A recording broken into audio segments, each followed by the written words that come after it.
Hello everyone, welcome in my new video. Hope कि आप सब बिल्कुल ठीक ठाक होंगे।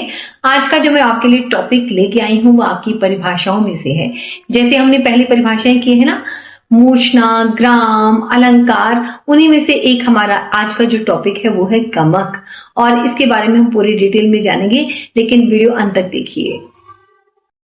जो पहली बार इस चैनल से जुड़े हैं वो सब्सक्राइब जरूर करें और वीडियो को अंत तक देखें। गमक की अगर मैं बात करूं तो वो बहुत ही इजी टॉपिक है। अगर आप इसको ध्यान से सुनेंगे और लास्ट तक देखेंगे ना, समझेंगे, आपको बहुत इजी समझ में आ जाएगा।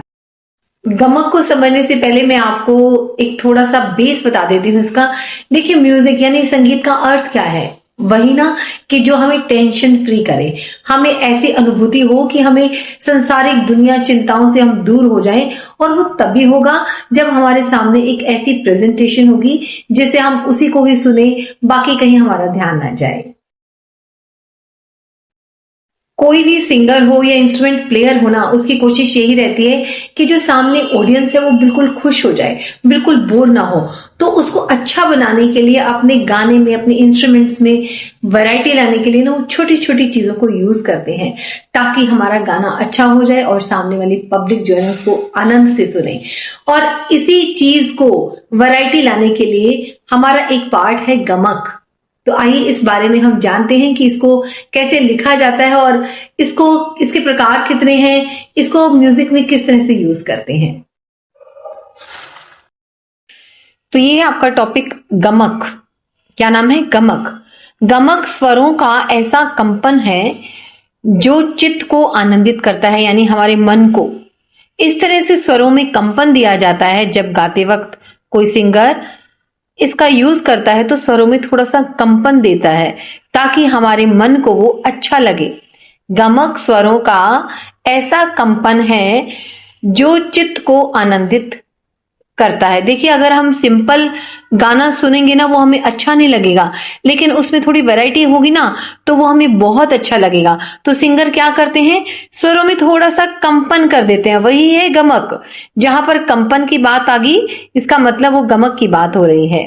गमक एक ऐसे स्वर कंपन को कहते हैं जो श्रोता के चित्त को सुख प्रदान करता है, क्योंकि अगर हमें वैरायटी होगी सॉन्ग में तो वो हमें अच्छा लगेगा और हमें सुख देगा वो।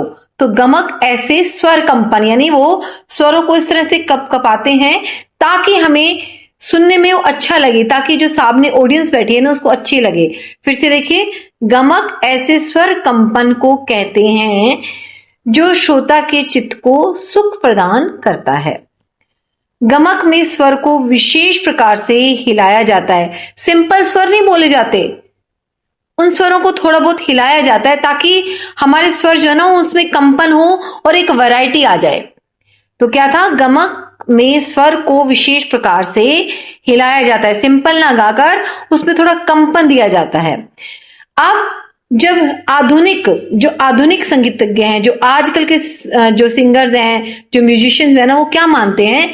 जब हृदय से जोर लगाकर, बिल्कुल हार्ट से, गंभीरता पूर्वक कुछ कंपन के साथ स्वरों का प्रयोग होता है तो उसको हम गमक कहते हैं। उनका मानने का मतलब है कि कंपन सिर्फ आसानी से नहीं होता है, उसके लिए हृदय पर जोर लगाना पड़ता है। जिस तरह से ना हम ऊंचा बोलते हैं तो हमें क्या होता है, हमें थोड़ा दम लगाना पड़ता है। इसी तरह से जब हृदय से जोर लगाकर गंभीरता पूर्वक कुछ कंपन के साथ स्वरों का प्रयोग होता है तो उसको हम गमक कहते हैं।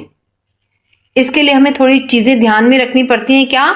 इसमें यह ध्यान रखना चाहिए कि कोई वर्जित स्वर ना लग जाए या बेसुरी ध्वनि ना निकले।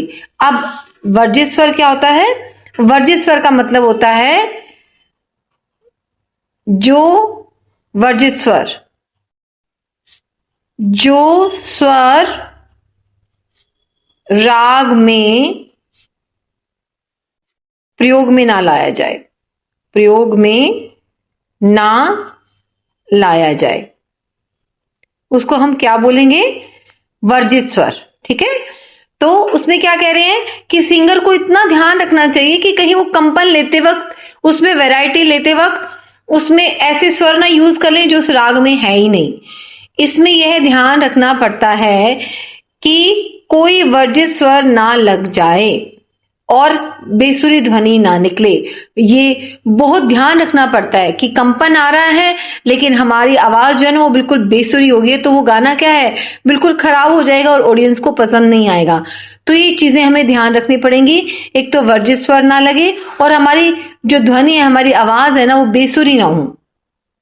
अब गमक का प्रयोग कहाँ होता है, ये आपको बड़े ध्यान से लर्न करना है। गमक का प्रयोग ध्रुपद गायन में, कहां पर, ध्रुपद गायन में, ध्रुपद गायन में प्रयोग होता है। ध्रुपद गायन क्या है, हमारी एक शैली है, हमारे गाने का स्टाइल है, हमारे शास्त्रीय संगीत का, क्लासिकल सिंगिंग का एक स्टाइल है ध्रुपद गायन, तो उसमें गमक का प्रयोग होता है। तो ये आपका गमक है। देखिए फिर से, गमक स्वरों का ऐसा कंपन जो चित्त को आनंदित करता है। गमक ऐसे स्वर कंपन को कहते हैं जो श्रोता के चित्त को सुख प्रदान करता है। गमक में स्वर को विशेष प्रकार से गाया जाता है, मतलब एक सिंपल स्वर नहीं गाए जाते, उसमें थोड़ी वैरायटी लाई जाती है।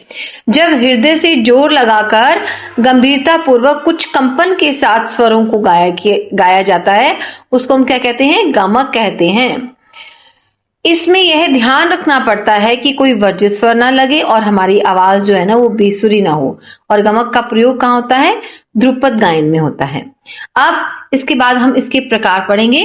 देखिए गमक के कितने प्रकार होते हैं, आपको लर्न करना है। गमक के 15 प्रकार होते हैं। कितने, 15, ध्यान रखना है, 15 प्रकार होते हैं। कौन कौन से होते हैं, ये आपको इनके नाम लर्न नहीं करने, जस्ट एक बार देख लीजिए, क्योंकि आपके ना एमसीक्यूज में आते हैं इनमें से कोई ना कोई नाम, और फिर वो पूछते हैं कि ये किसका प्रकार है। तो देखिए बिल्कुल अलग से ही नाम मिलेंगे आपको। नंबर 1 है तिरप, नंबर 2 है स्फुरित, ये आपके लास्ट पेपर्स में आया हुआ है और पूछा हुआ है, स्फुरित जो है ना किसका प्रकार है, तो वो गमक का प्रकार है।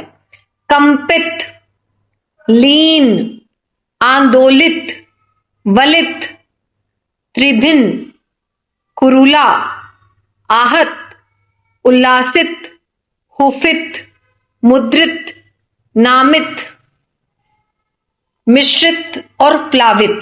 इसको आपको जस्ट एक बार पढ़ लेना है ताकि आपको पेपर में अगर ये आ जाए तो आपको ये पता हो कि किसका प्रकार है। आपको थोड़ा वो ध्यान जरूर रहेगा, आप 2-3 बार इसको पढ़ेंगे ना। देखिए तिरप, स्फुरित, कंपित, लीन, आंदोलित, वलित, त्रिभिन्न, कुरूला, आहत, उल्लासित, हुफित, मुद्रित, नामित, मिश्रित और प्लावित। और आपको ये भी याद रखना है कि गमक के कितने प्रकार हैं, 15 यानी 15।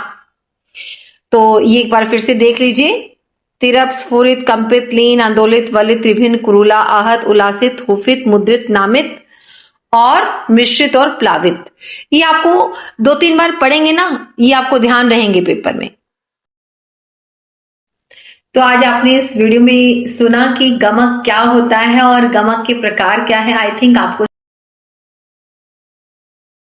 समझ में आ गया होगा। ये 2 नंबर का क्वेश्चन आता है, आपके मैचिट में भी आता है और आपके शॉर्ट क्वेश्चंस में भी ये परिभाषा आती है। तो आप इसको ध्यान से समझें और इसको लर्न करें। अगर आपको कुछ भी समझ ना आया हो तो कमेंट सेक्शन में जरूर पूछें। और एक बात और, अगर आपको गमक के साथ साथ जितनी भी परिभाषाएं जाननी है तो मेरी पिछली वाली वीडियो जरूर देखिए, उसमें मैंने ग्राम, मूर्छना और अलंकार का वर्णन किया है, आप आसानी से उसको समझ सकते हैं। और चैनल को सब्सक्राइब, लाइक और शेयर जरूर करें। थैंक यू, टेक केयर, मिलते हैं एक नई वीडियो के साथ। Bye bye.